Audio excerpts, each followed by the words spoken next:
फिल्डफोराव खारहोलाबायदोंमोन दिनै मा खालामखो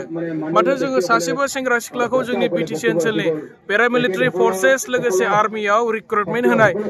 जोङो नुवाखसै गेजेरजों बिथांमोना आधुनिक माने खेथि खालामहोगोन होननानै बायदिसिना खोथा होदोंमोन दिनै भिसिडिसि वाइसआव ट्रेक्टर रानना होगोन होनना बेखौबो मावफुङाखसै थांनाय 2 बोसोर 3 बोसोर आवगाय जोंनि गोबां सेंग्रा सिख्लाफोरखौ लानानै आर्मी पेरामिलिटारि फर्सेसआव साखरि होगोन होननानै गोबां मानसिखौ प्रेक्टिस खालामहोदोंमोन दिनै बिजनी डिस्ट्रिक्टनि सिङाव थानाय थुरिबारि ब्लकनि वार्कार्स मिट दङमोन लोगोसे मागोनि मोनसे सेलिब्रेशन बे हाबाफारियाव बाहागो लादों आरो बावहाय गोबां माने रायजो राजा बिथांमोना बाहागो लाफैदों आरो जोङो फैबाय थानाय समाव जानो गोनां जितु बिटिसि काउन्सिल इलेक्शन बे इलेक्शनाव थुरिबारि ब्लकखौबो जोङो गोबां बुरजा भट मोननानै देरहागोन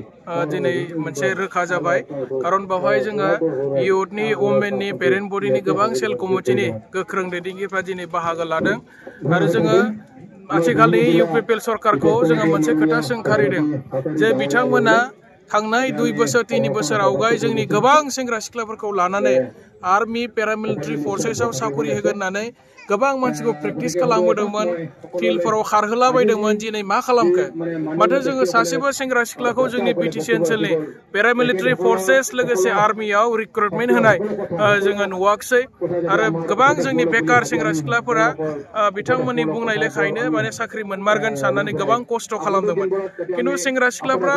जाबायदि खस्थ' खालामदोंमोन बेरेफुंजा सिखारनानै खारलाबायदोंमोन फिजिकेल ट्रेनिं खालामलाबायदोंमोन खिन्थु बिथांमोना दिनै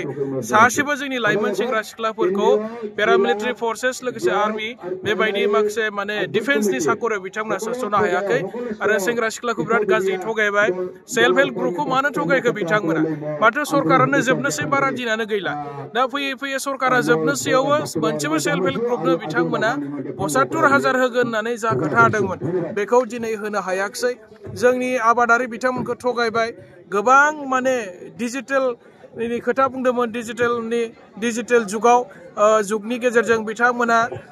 आधुनिक माने खेथि खालामहोगोन होननानै बायदिसिना खोथा होदोंमोन दिनै भिसिडिसि वाइसआव ट्रेक्टर रानना होगोन होनना बेखौबो मावफुङाखसै भेन्सार स्कुलनि टिचार्सफोरनि स्कुलखौहाय माने प्रभिन्सियेलाइजेसन खालामनानै होगोन होननानै बुंदोंमोन बेखौबो मावफुंनायासै दा जोङो फारफ्रोमनिफ्रायबो हिसाब खालामनानै नायोबा बिथांमोना दिनै जिर' जाफैबाय डेभेलपमेन्टआ जिर' दिनै बिजनीआव इउपिपिएल सरकारनि समाव नुनाय मोनसेबो दिनै इनफ्रास्ट्राक्चार जों नागिरनानै मोना आरो बिथांमोना मावनानै दिन्थिनाय एग्जाम्पल जों नागिरनानै मोना स' बेनिखायनो दिनै रायजो राजा बिथांमोना फिन परिबर्तन नागिरनानै बिपिएफआनो साबसिन बिपिएफनि समावनो गोबां रायजोफ्रा डेभेलप जादोंमोन बिजनी ओनसोला जौगादोंमोन बे खोथाखौ दिनै सावरायदों आरो हाग्रामा महिलार सारखौनो फिन सिफ जाजानायखौ रायजो राजाफ्रा दिनै लुबैदों आरो जोङो सानो 2025 सनाव जोङो गोबां बुरजा सीट देरहानानै एमसिएलए देरहानानै फिन हाग्रामा महिलार सारनि दैदेननायावनो बिपिएफआ सरकार दागोना दिनै रोखा जाबाय प्रबिन बर'आ मोनसे टाइमाव बिपिएफनिनो जेनेरेल सेक्रेटारिमोन बिथाङा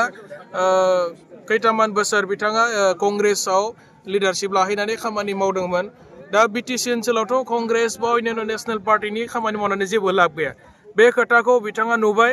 आरो दैदेनगिरि हिसाबै हाग्रामा महिलारि सारजों गुबुन दैदेनगिरिया जेबो रुजु जाया दा बिटिसिआव राजखान्थि खालामनांगौबा बिपिएफनि अनगायै दस्रा राजखान्थि हान्जा खालामनानै जेबो लाब गैया दा बे खोथाखौ मोनदांफिननानै प्रबिन बर' बिथाङा मोजाङै बुजिफिननानै